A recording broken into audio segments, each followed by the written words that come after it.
Hello my friends, in this lesson we are going to discuss or learn flowcharts. The process is called flowcharting.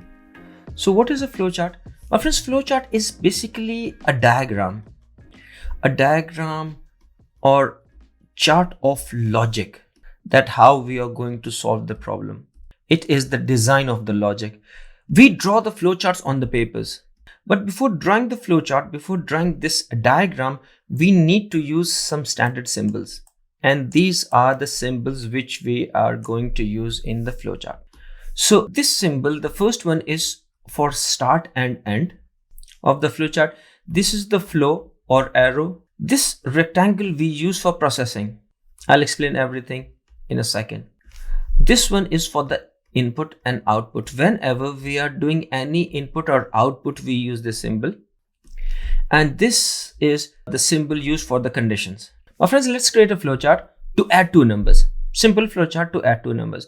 So I'll write start and use the start symbol, and then the arrow, which is basically showing the flow that where the control should go. And then I have to store a value 10 in A. So this is the process. So we will use the rectangle. Then we have to store 20 in B. For example, I have to use the process symbol, which is rectangle. Then I have to do another processing where C is equal to A plus B, rectangle symbol. And then here we have to print C. So for the output, we have to use the parallelogram. And then at the end, the flow chart will end.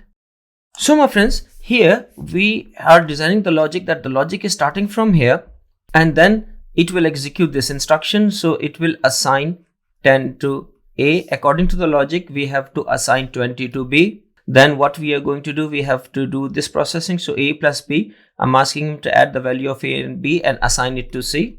And here I'm asking him to print the value of C. So it will print the value of C, which is 30 in this case. So this flow chart, this diagram is basically using these standard symbols. So this is for the start. This is for the processing. This is whenever we are doing the input and output, we have to use this symbol, and this is for the condition. In this flowchart, we are not using the condition. So I'm not using that symbol A in this one. So this flowchart is basically adding two numbers. My friends, remember one thing, the flowchart has nothing to do with any programming language. It is for the logic. It is not for Python. It is not for Java. It is not for C#.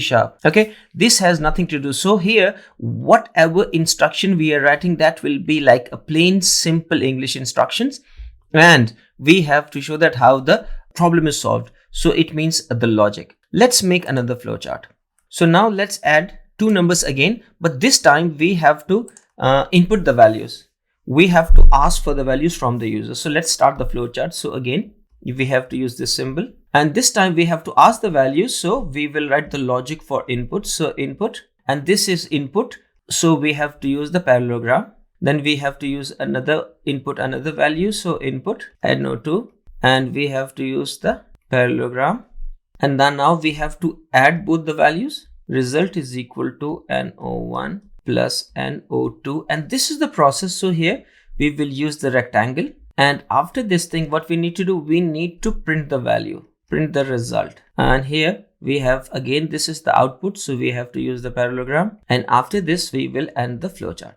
My friends, if you look at this thing, so this is basically representing the logic, that how we are going to, what will be the logic to add two numbers. So the first thing is telling you that you have to ask a value from the user, ask a value and store that number in NO1, ask another value, store that thing in NO2, for example 5 and 7.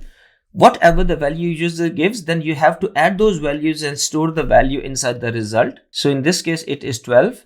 And now here print results. So print the value of result on the screen. So it will print 12.